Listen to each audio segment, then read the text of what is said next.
Hi అండి. ఈరోజు మనం ఈవినింగ్ స్నాక్గా చేసుకునే మిరపకాయ బజ్జీలని ఎలా వెరైటీగా చేశానో మీరు చూడండి. ఇప్పుడు నేను దీన్ని తిని చూపిస్తాను. సూపర్గా అంటే సూపర్గా ఉందండి. ఇది ఎంత బాగుందో,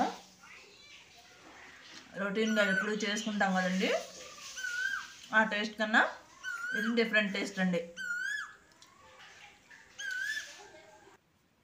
దానికోసం నేను పన్నీర్ని అయితే ఇంట్లోనే తయారు చేసుకున్నానండి.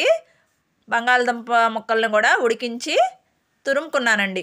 ఈ రెండింటిని కూడా తురుముకున్నాను. పన్నీర్ను, బంగాళదుంప ముక్కల్ని తురుముకున్నానండి. తురుముకుని పచ్చిమిరపకాయలని ఘాటు పెట్టుకుని విత్తనాలన్నీ తీసేసుకుని పక్కన పెట్టుకున్నానండి.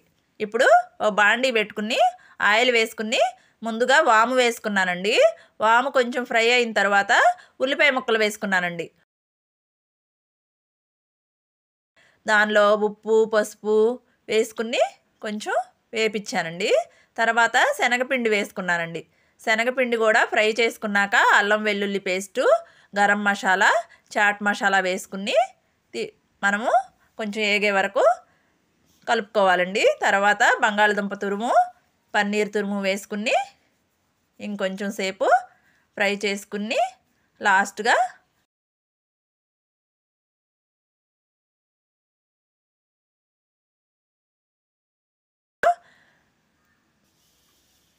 నిమ్మకాయ రసం కూడా వేసుకున్నానండి.